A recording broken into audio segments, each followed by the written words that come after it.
Hello students, आपके बीच doctor N के Sharma NKS learning campus में आप सभी का हार्दिक स्वागत है। कल मैंने जैसी चर्चा की थी कि आज हम लोग UPP पुलिस की जो बैच स्टार्ट की है, तो ऑनलाइन आज आप लोगों को हम समझाने जा रहे हैं कि कैसा पेपर बनेगा, कैसे प्रश्न पूछे जाने की संभावना है और विगत वर्ष में कैसे प्रश्न पूछे गए हैं, इस विषय में हम लोग आज चर्चा करेंगे।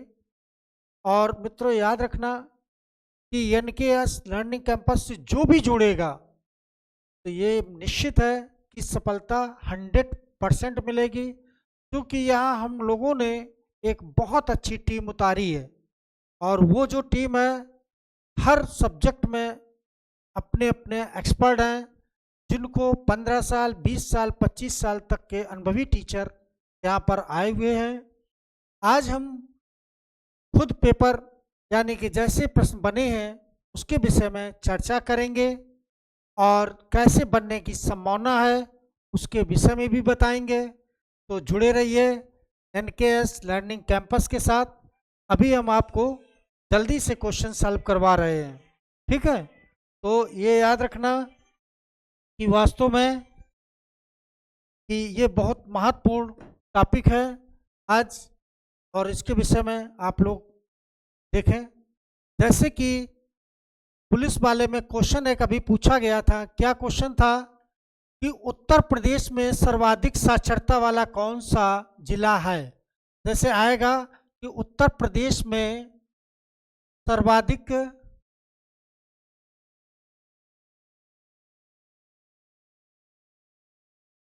साक्षरता वाला अगर जिला पूछा जाएगा, ऑप्शन यहाँ पर 4 दिए जाएंगे। कानपुर होगा,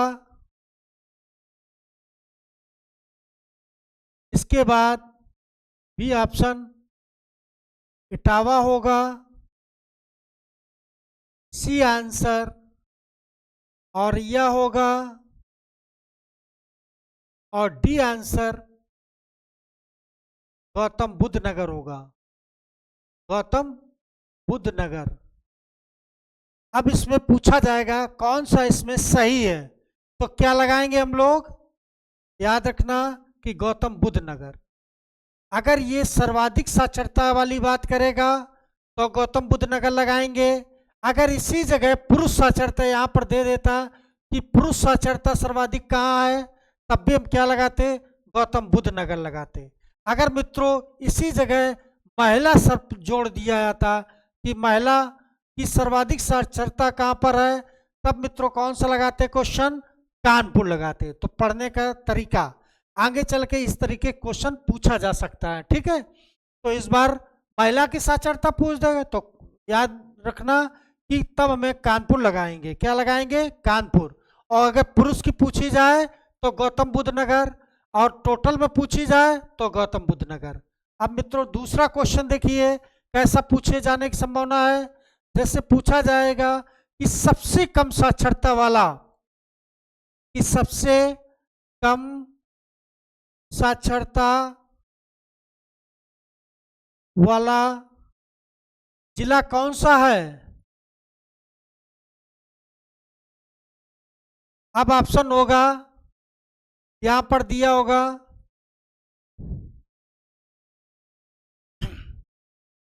श्रावस्ती,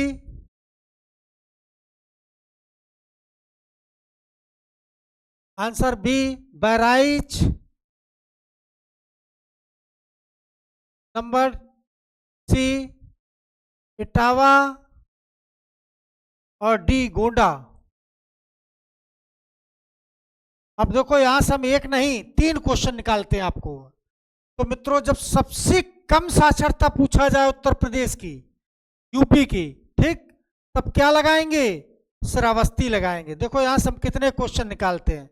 सबसे कम साक्षरता तो श्रावस्ती लगाएंगे। अगर यही आता कि सबसे कम महिला साक्षरता, अगर यहाँ आता सबसे कम महिला साक्षरता वाला पूछा जाता, तब भी हम क्या लगाते, याद रखना श्रावस्ती लगाते। क्या लगाते, श्रावस्ती। और फिर एक क्वेश्चन और कि सबसे कम साक्षरता तो श्रावस्ती, अब यही क्वेश्चन आता कि सबसे कम पुरुष साक्षरता, तब भी हम क्या लगाते हैं, सबसे कम पुरुष साक्षरता अगर पूछा जाता तब भी हम श्रावस्ती लगाते। और मित्रों एक नया क्वेश्चन, इस सब प्राचीन काल में अगर यही क्वेश्चन पूछा जाता कि प्राचीन काल में सर्वाधिक साक्षरता वाला कौन था, देखो ध्यान देना कि प्राचीन काल में सर्वाधिक साक्षरता वाला कौन सा है, तब याद रखना कि प्राचीन काल में अगर सर्वाधिक साक्षरता तो हमें श्रावस्ती लगाते। क्या लगाते, श्रावस्ती। अब मित्रों पूछेंगे क्यों, क्योंकि महात्मा बुद्ध ने सर्वाधिक उपदेश कहाँ दिए थे, महात्मा बुद्ध ने सर्वाधिक उपदेश यहीं दिए थे, इस वजह से उस समय प्राचीन काल में सर्वाधिक साक्षरता वाला राज्य हमारा श्रावस्ती था। लेकिन आज वर्तमान में सबसे कम साक्षरता वाला कौन सा है, तो याद रखना श्रावस्ती। चाहे वो टोटल उत्तर प्रदेश का सबसे कम पूछा जाए, चाहे पुरुष में पूछा जाए, चाहे महिला में पूछा जाए, तो श्रावस्ती लगा के आएंगे। अब मित्रों इसके बाद हम लोग अगला क्वेश्चन, अब अगला क्वेश्चन देखिए कैसा पूछा जाएगा। जैसे कि आप लोग जान ही रहे हैं कि सर्वाधिक साक्षरता वाला भारत का कौन सा राज्य है, तो यह भी क्वेश्चन जान लो कि सर्वाधिक साक्षरता वाला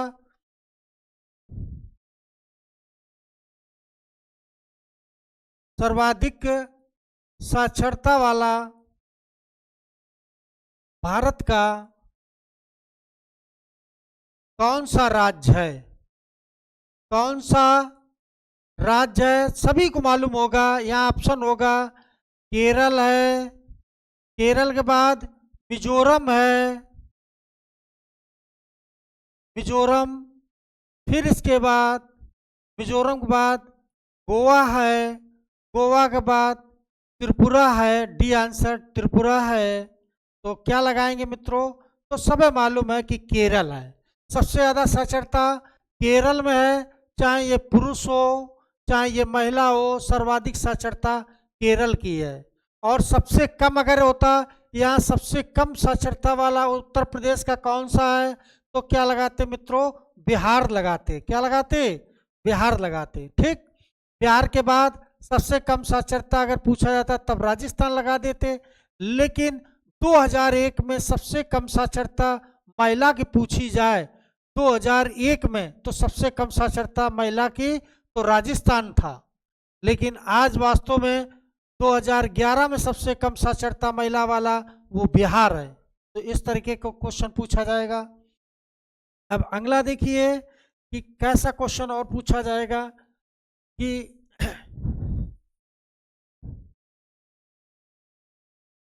देखो इतिहास में कैसा क्वेश्चन पूछा जाएगा ये भी देख लीजिए कि ये क्वेश्चन आएगा कि 1857 की क्रांति, 1857 की क्रांति कहाँ से प्रारंभ हुई थी।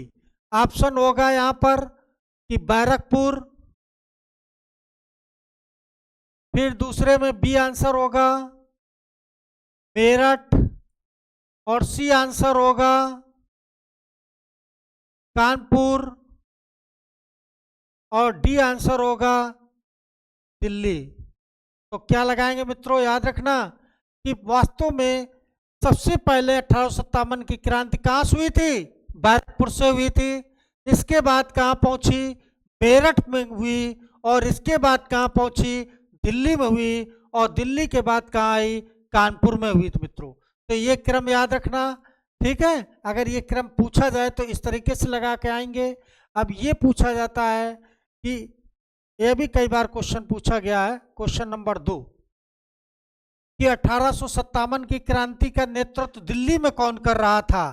1857 की क्रांति जो हुई यहाँ दिल्ली में नेतृत्व कौन कर रहा था, ये भी क्वेश्चन पूछा गया है। तो याद रखना यहाँ बहादुर शाह द्वितीय था। कौन था, बहादुर शाह द्वितीय। और बहादुर शाह द्वितीय का जो सेनापति था वो था बख्त खां, यानी कि बख्त खां। तो मित्रों ये भी याद रखना, यह भी पूछा जा सकता है। फिर अगला क्वेश्चन देखिए,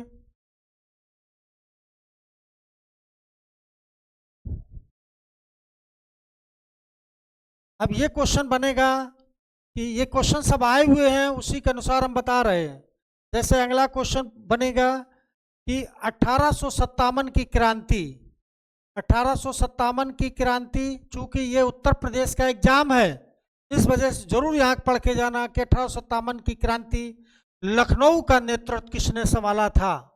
लखनऊ का नेतृत्व संभालने वाला व्यक्ति कौन था। तो यहाँ ऑप्शन दिए जाएंगे 4, लेकिन मित्रों याद रखना जब बेगम हजरत महल दिया जाए, बेगम हजरत महल, तो यही को लगा के आएंगे। और इनका बेटा जो था वो कौन था, ब्रिजिश कादिर, ब्रिजिश कादिर। इसको माने गद्दी बैठाला और खुद बागडोर हाथ अपने में ले ली थी और वास्तव में बढ़ चढ़कर भाग लिया। और कहा जाए कि बाद में ये असफल होती हैं और नेपाल चली जाती हैं। तो ये मित्रों याद रखना, अगर यही चीज़ कानपुर की बात करेंगे कि कानपुर का नेतृत्व किसने संभाला, तो मित्रों याद रखना कि नाना साहब ने। किसने, नाना साहब ने। और नाना साहब का नाम क्या था, तो धोंदू पंत था, धोंदू पंत। ये चीज़ याद रखना, ठीक है। तो इस तरीके से क्वेश्चन बनेंगे। अब फिर एक क्वेश्चन देखो बताएं, इतिहास में और देखिए कि जैसे पूछा जाएगा कि दिल्ली सल्तनत काल का कौन सुल्तान था तो युद्ध भूमि में लड़ते हुए मारा गया। इस तरह के क्वेश्चन अगर पूछा जाए तब क्या लगाएंगे। देखो क्वेश्चन कैसा पूछा जाएगा,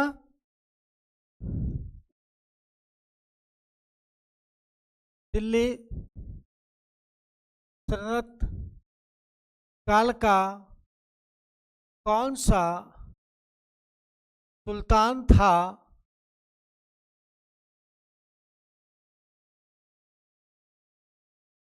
कौन सा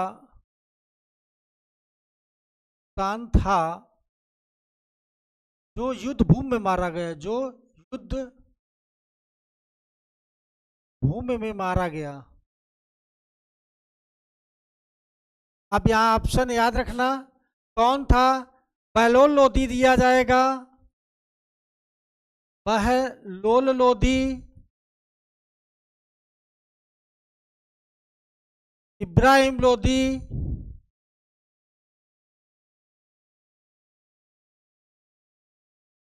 या सिकंदर लोधी,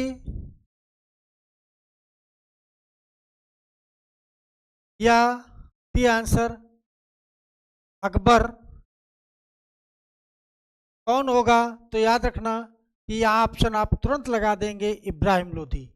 तो इस तरीके के क्वेश्चन अक्सर पूछे जाएंगे और पूछा भी जा रहा है, ठीक है। तो ये चीज़ याद रखना मित्रों। इसके बाद अगला क्वेश्चन, जैसे अगर ये पूछा जाता है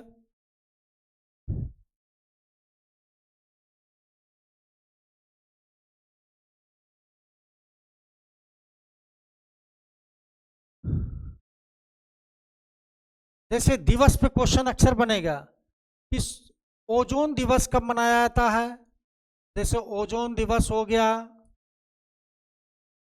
ये कब मनाया जाता है, तो तुरंत 16 सितंबर लगाएंगे, ठीक है। मजदूर दिवस कब मनाया जाता है, तो 1 मई को मनाया जाता है, मजदूर दिवस मनाया जाता है ना। तो इस तरीके से जब भी कोई क्वेश्चन पूछा जाए दिवस पे एक क्वेश्चन 100% आएगा, दिवस पे भी 100% एक क्वेश्चन आएगा। अब जैसे एक क्वेश्चन यही याद रखना, अक्सर ये भी पूछा जा सकता है कि नर्मदा नदी, देखो ध्यान रखना ज्योग्राफी में, नर्मदा नदी का उद्गम स्थल पूछा जाएगा तो क्या लगाएंगे। यहाँ से भी क्वेश्चन आएगा उद्गम स्थल, तो क्या लगाएंगे, 4 पहाड़ियाँ दी जाएंगी, लेकिन याद रखना कि ये अमरकंटक लगाएंगे। क्या लगाएंगे, अमरकंटक। एक सूत्र हम बता रहे हैं, एक सोनम नाम की लड़की थी जो यानी कि कोचिंग में पढ़ रही थी, उस सोनम नदी। अब देखो यहाँ से ये अमरकंटक से 3 नदियाँ हो जाएंगी, सोन नदी, नर्मदा नदी और माही नदी, यानी कि सोनम। 3 नदियाँ अमरकंटक की पहाड़ियों से निकलती हैं, ठीक है। तो ये चीज़ याद रखना, ज्योग्राफी क्वेश्चन इस तरीके से पूछा जाएगा, ठीक है। और इकोनॉमिक्स में भी क्वेश्चन, वो भी देखो तरीका कैसा है कि जैसे पूछा जाएगा भारत की इस समय कौन सी अर्थव्यवस्था है ना, हम लोग किस जगह पहुंच चुके हैं। तो भारत की ये 5वीं बड़ी अर्थव्यवस्था यानी कि है, यानी कि याद रखना कि वास्तव में अब जो हम लोग तीसरे स्थान, मतलब चौथे स्थान से पाँच, मतलब पहले हम लोग किस स्थान पे थे, छठवें पे थे, अभी हम पाँचवें पे आ गए। और हो सकता है कि आगे चल कर हम लोग बहुत जल्दी दूसरे स्थान पर आ जाएं। तो वास्तव में मित्रों याद रखना कि एक तो ये भारत जो देश था, 190-92 वर्ष तक अंग्रेजों ने यहाँ खूब लूटा, और इसके बाद भी हम लोग की अर्थव्यवस्था आज बहुत अच्छी है। ठीक है, ये चीज़ याद रखना। और कहा जाए कि बहुत से क्वेश्चन ऐसे हैं जहाँ से आपको बिल्कुल सेम डिटो मिलेंगे जब हम बताएंगे। और जनसंख्या नगरीकरण बहुत अच्छे से पढ़ के जाना। अब कुछ चीज़ें हम लोग खनिज के विषय में बताएं कि खनिज वाले ये पोर्शन जो है, यहाँ से काफ़ी क्वेश्चन बनने की संभावना है, यहाँ से भी बहुत क्वेश्चन बनते हैं। जैसे विगत वर्ष में एक क्वेश्चन पूछा गया और लगभग लोग गलत कर दिए। क्वेश्चन क्या था? क्वेश्चन ये था, देखो ध्यान देना, पूछा गया था कि सर्वाधिक कोयला उत्पादन वाला, सर्वाधिक कोयला उत्पादन करने वाला